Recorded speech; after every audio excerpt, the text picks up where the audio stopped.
Buena hora. Cristian Luis.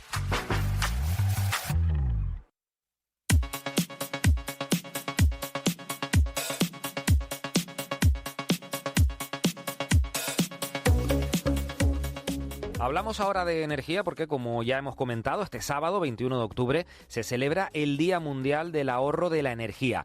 Sé que muchos estarán pensando ahora que eso de ahorrar energía es cosa de las grandes empresas, de los gobiernos, y que se escapa de nuestras manos, pero no. Acciones tan sencillas como apagar las luces que no necesitamos, sustituir las clásicas bombillas por luces LED o desenchufar los cargadores cuando no los usamos, son pequeñas decisiones, pequeñas acciones que contribuyen a ese ahorro de energía. Vamos a profundizar en este asunto con Ángel Treviño. Él es gerente de Ecoluz Consultores, una empresa especializada en eficiencia energética, energías renovables y ahorro en la factura eléctrica. Ángel, buenos días.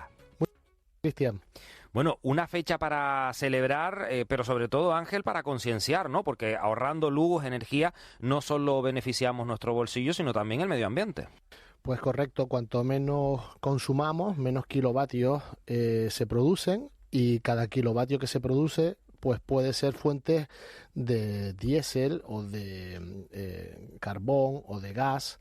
Entonces, cuanto menos consumo, pues menos emisiones de CO2 a la atmósfera y mejor para el planeta.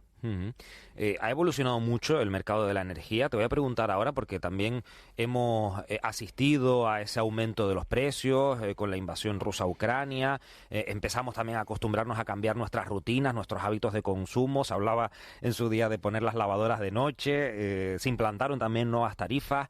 Ahora tenemos el conflicto en Oriente Medio, que no sé también si podría suponer un cambio en los precios, una subida de precios. Pero te quiero preguntar, ¿cómo ha evolucionado el mercado de la energía? ¿Cómo están los precios ahora mismo? Bueno, pues el mercado ha evolucionado desde el 2008, que es cuando se libera el mercado, y gracias a esa liberación los precios en cuanto a comercialización eléctrica son más baratos, porque hay que tener en cuenta que para entender el mercado tenemos que tener en cuenta que hay tres figuras. En lo que es la generación, lo que es la distribución y lo que es la comercialización. Hay otra figura que es el transporte, ¿vale? Pero en este caso no afectaría, ¿no? Entonces, la comercialización es muy importante, puesto que el que comercializa es el que factura, el que se encarga de emitirte las facturas y de hacer las compras en el mercado mayorista. Y gracias a tanta competencia y gracias a empresas como la nuestra, que somos brokers de energía, al fin y al cabo, lo que hacemos es dar la mejor opción al cliente, no solamente en compañías tradicionales, sino también en compañías que solo trabajan con renovables, ¿vale? Pues empresas como la nuestra han hecho posible que el mercado en cuanto a la comercialización, que tiene su FIE, es decir, ellos imponen un arancel, una comisión, ¿vale? Pues esa comisión se reduzca. Eso por un lado, pero la incertidumbre que estamos viviendo, que llevamos viviendo desde el COVID, en principio cuando nos encerramos y cayó el consumo de una forma brutal, y luego cuando nos abrieron y empezó a subir, porque se habla de la guerra Ucrania, pero nosotros teníamos una tendencia alcista desde diciembre, antes de la guerra Ucrania, por un problema con el gas y con los certificados de CO2. Entonces, se culmina con la guerra, ¿vale? Pero han habido situaciones que la guerra ha sido por así decirlo, la guinda del pastel. Claro. Pero ya veníamos con una crisis energética debido a las especulaciones con los bonos de CO2 y con la subida del gas. Entonces, ¿esto por qué se produce? Porque cuando hay una inestabilidad en un territorio productor, pues puede ser Argelia, puede ser Rusia, pues los mercados se disparan. Y normalmente saben que comprando gas y comprando petróleo, ellos tienen unas reservas porque va a subir, ¿no? O sea, ¿va a haber una guerra? Bueno, pues seguramente empezarán a haber fallos de suministro, empezarán a parar la producción, etcétera. Y entonces, ¿qué hacen los especuladores? Compran petróleo y sube, y compran gas y sube el precio.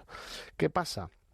Que después nos afecta directamente a nosotros, porque el precio de la energía se calcula con el precio del gas, con el precio del petróleo y luego efectivamente con los precios que se dan con las renovables, con la nuclear, etcétera. Pero el sistema español es un sistema en el cual es finalista. La última producción que se demanda es la que cierra el precio. Si tú necesitas cerrar todo el consumo de energía con la última central de petróleo, claro, o de diésel, esa es la que marca el precio hasta de las renovables y de todo.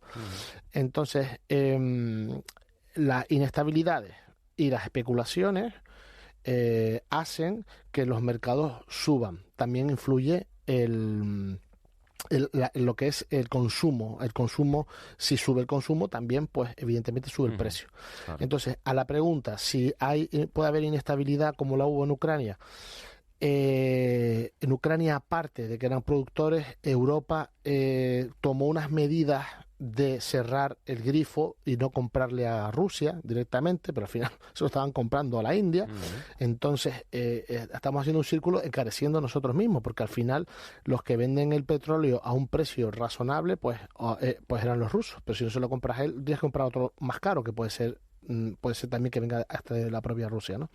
En este caso, el único conflicto que puede dar problemas a la hora de subir el precio del petróleo es si Irán entra en el conflicto, porque son productores y parece que son aliados de Palestina. Esto más bien estamos hablando un poco de geopolítica y tal, ¿no? Claro. Pero realmente solo afectaría en cuestión de incertidumbre y de especulación si algunos de los países en conflicto tiene producción o transporte importante de materia prima, como puede ser el gas y el petróleo.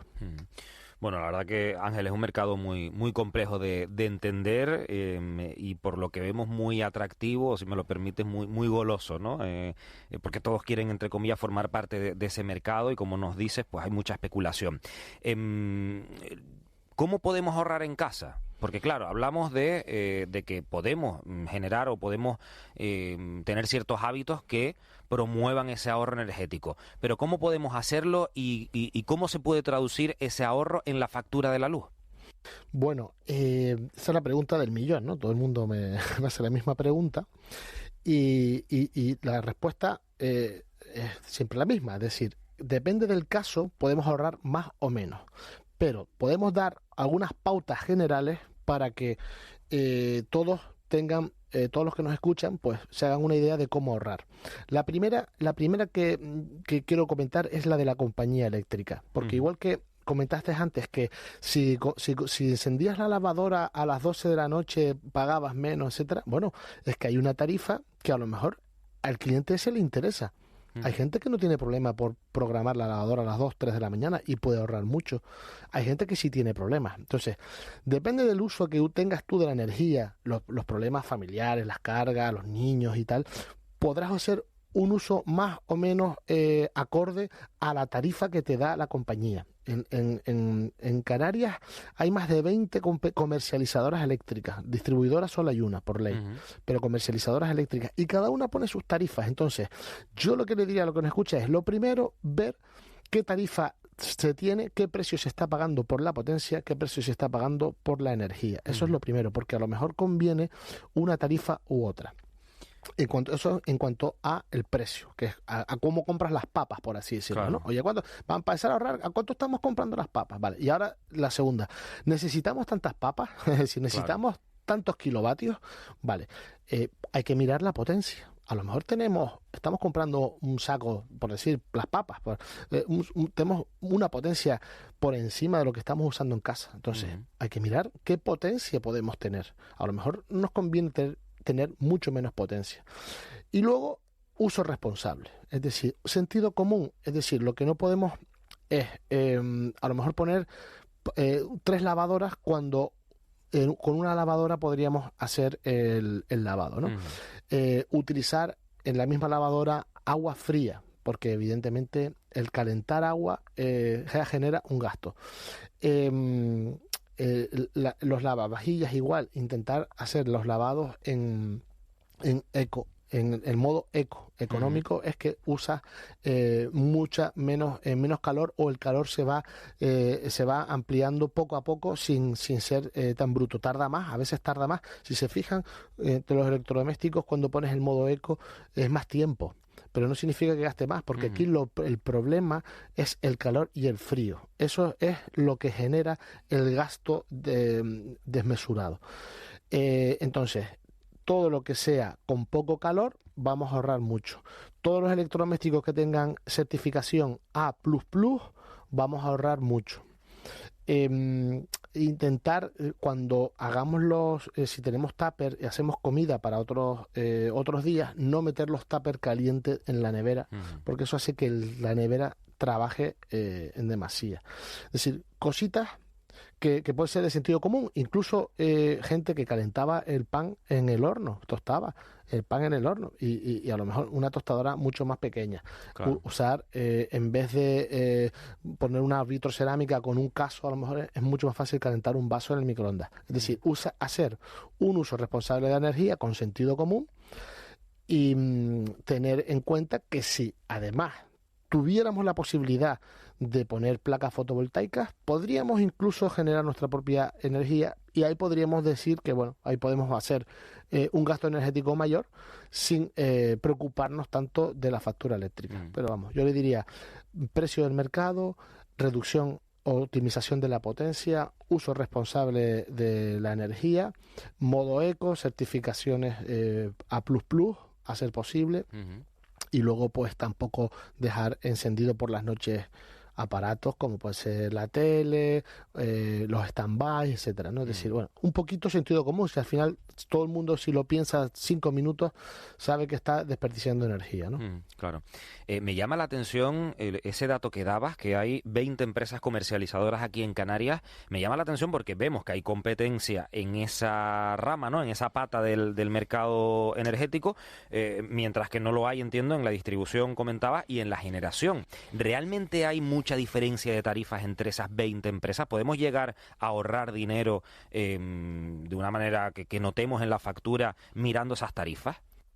Pues nosotros tenemos unas estadísticas, ¿no? De unos estadios desde hace 13 años que llevamos trabajando en este sector, y el ahorro mínimo puede ser un 10%, pero nos hemos encontrado, Cristian, casos de hasta de un 47 o un 50%, solamente cambiando, no solamente la compañía, a lo mejor puede ser la tarifa. Claro. La tarifa, porque cada compañía tiene 20.000 tarifas. Entonces, a lo mejor le digo a las personas, oye, si tú tienes una discoteca, no puedes ponerte una tarifa que las 24 horas te cobre lo mismo. Y a lo mejor en esta compañía te ofrece esta tarifa en P6, que es lo más barato para esta compañía, pero es que P6 en la otra son especialistas. Es decir, cada compañía tiene su especialidad, entonces a veces hay que casar compañía con producto. Y hay gente que dice, Ángel, no quiero cambiar de compañía, que bueno, es comprensible, pero ya en 2023 ya eso tendría que estar pasado, porque es un tema meramente administrativo el cambio de compañía. Pero bueno, yo lo entiendo y lo podemos negociar con la compañía actual, ¿no?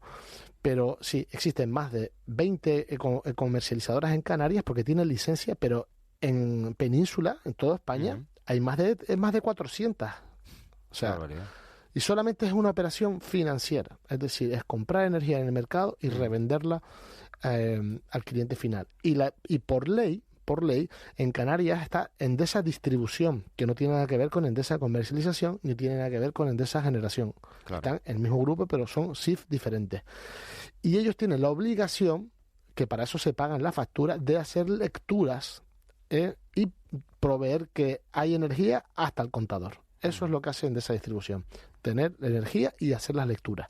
La parte de comercialización, quien pone las potencias, quien te genera los recibos, las facturas, quien te da el producto, la tarifa, es la comercializadora.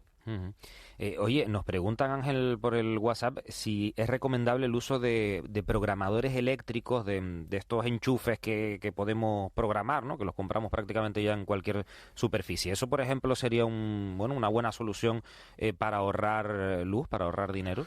Pues en algunos casos sí los recomiendo, sobre todo en el termo. Si es un termo moderno y hace la prueba y le va bien, lo digo porque hay gente que me dice, no, a veces el arranque es peor que tal. Digo, sí, pero eso suelen pasar en termos antiguos y con una cantidad de agua enorme. Pero los termos pequeñitos que se calientan rápido, eso a lo mejor es conveniente. Si sabemos que desde las 10 de la noche o de las 11 hasta las 6 de la tarde del día siguiente no se va a usar el agua caliente, pues se puede apagar. Claro. En vacaciones, fines de semana, que no estemos, pues se puede apagar. Son pequeños gestos que pueden funcionar, y los temporizadores pues automatizan el proceso de tener que estar encendiendo y apagando de forma manual. Claro. Y siempre, como señalabas, siempre que podamos apostar por las renovables, ¿verdad? Intentar, bueno, pues poner algún panel de placas solares, intentar dar ese paso, que entiendo que no es fácil y que no es barato, pero hay que darlo. Hombre, a veces te iba a decir que no es fácil, pero no por nada, sino porque tienes que tener el espacio. Es decir, si tenemos una cubierta o una casa terrera, que podamos poner algunas placas fotovoltaicas, pues es una gran inversión, porque las placas duran 20 años y durante 20 años a lo mejor estás pagando la energía por adelantado, pero durante 20 años ya está pago. Claro. Es decir, ya tienes energía que puedes usar en tu casa. Ojo, yo siempre recomiendo que esto lo hagan profesionales y que a nivel de consultoría alguien les recomiende cuánta potencia y si deben de poner la instalación, porque me he encontrado casos de instalaciones que se ponen, pero resulta que la persona nunca está por la mañana, siempre llegan a las 8 de la tarde. Digo, pero mira, es que si no estás, claro, todos esos kilovatios se están vertiendo a la red.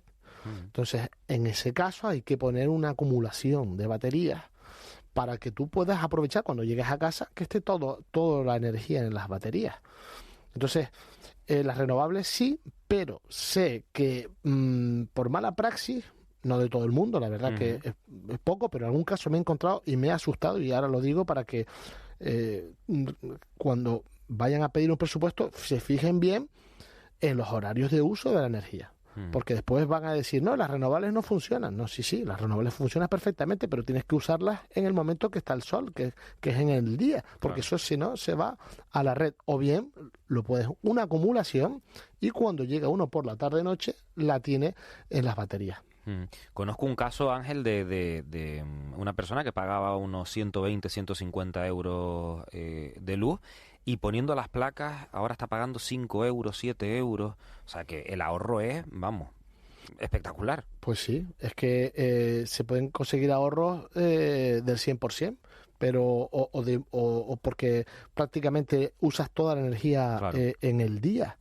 Entonces lo que hay que hacer es, por ejemplo, si nosotros tenemos una piscina, por decir algo, una casa de estas que tenga piscina, o una empresa que haga alguna actividad de recarga de neveras. Oiga, si tenemos las placas fotovoltaicas, hagamos la recarga de neveras, hagamos la limpieza de la piscina, hagamos todo lo más potente Claro. en el día, Claro. porque así la energía que estamos generando nos sale gratis y no contaminamos, que es lo más importante. Lo más importante, pues sí. Bueno, pues Ángel, tomamos muy buena nota de todos estos consejos, y lo mejor es asesorarse bien con gente que sepa, con gente especializada en este tipo de actividades. Ángel Treviño, muchísimas gracias. Pues muchísimas gracias a ti, Cristian.